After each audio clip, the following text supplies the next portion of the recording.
Hello students. Today I'll be explaining in brief the Victorian era of English literature.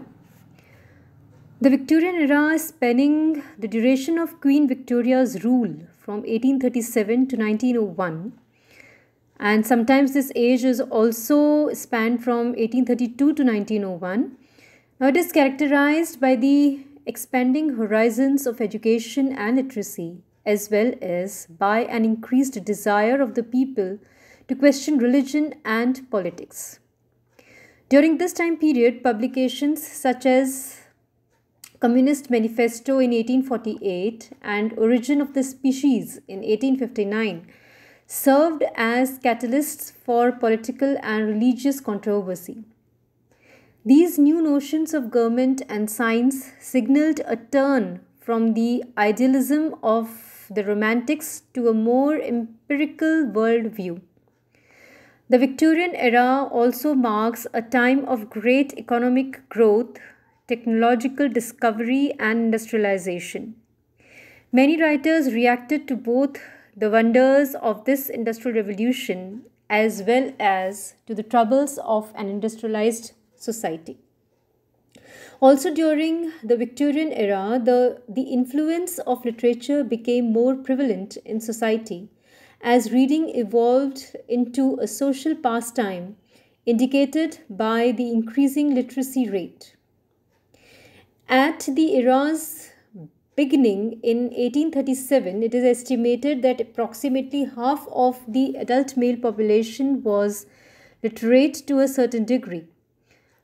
Because of the new practices, compulsory education, and technological advances in printing resulting in widely available reading materials, standard literacy was more or less universal by the end of the century.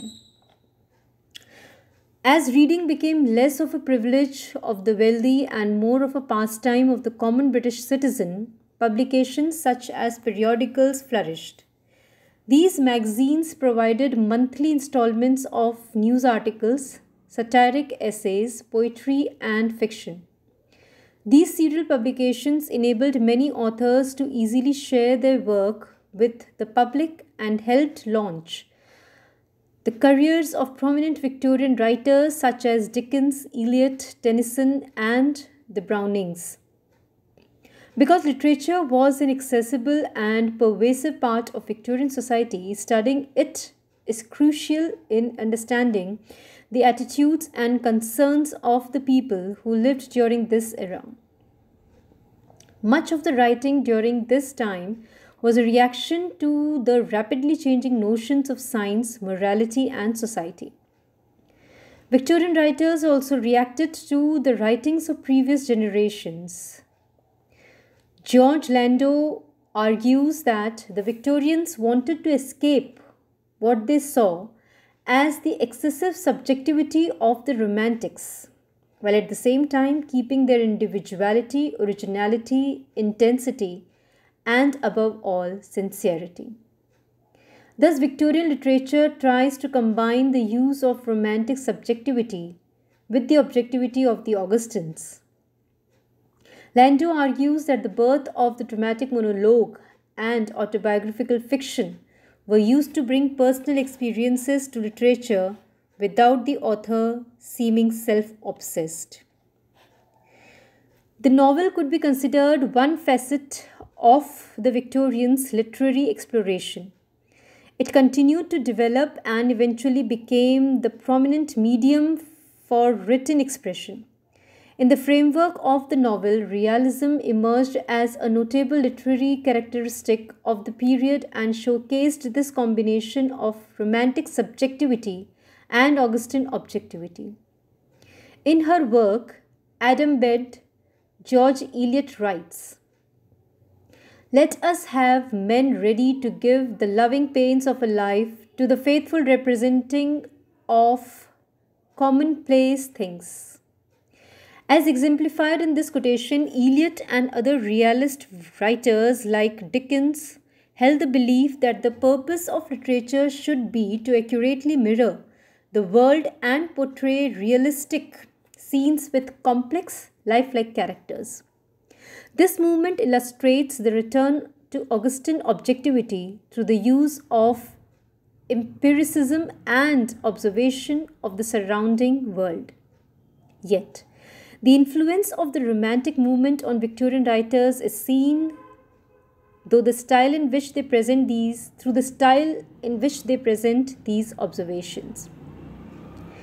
While the novel was the dominant form of literature during the Victorian era, poets continued to experiment with style and methods of storytelling in their poems.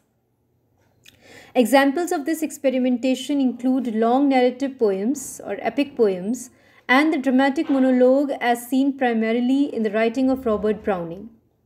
Alfred Lord Tennyson, England's poet laureate for a majority of the Victorian age, exemplified poetry of this era with his use of the dramatic monologue, a more lyrical style, and a poetic voice that can be described as picturesque due to his use of description and mood-creating imagery. Two other minor movements, the Pre-Raphaelites from 1848 to 1860 and the Aestheticism and Decadence movement 1880 to 1900, developed in relation to one another during the Victorian era. The first developed when the Pre-Raphaelite Brotherhood wanted to create art for the modern age by practicing techniques of precision and simplicity in their written work. The movement of aestheticism and decadence began as a reaction to the Pre-Raphaelites. The members of this second movement believe, unlike the Pre-Raphaelites, that literature and poetry should be more reflective. This movement influenced poets such as Yeats and Hopkins. So, all in all, the Victorian era was marked as a breakthrough because it changed the trends which were prevalent in the Romantic era, and it was a kind of link, or it was a kind of a bridge which moved towards modernism.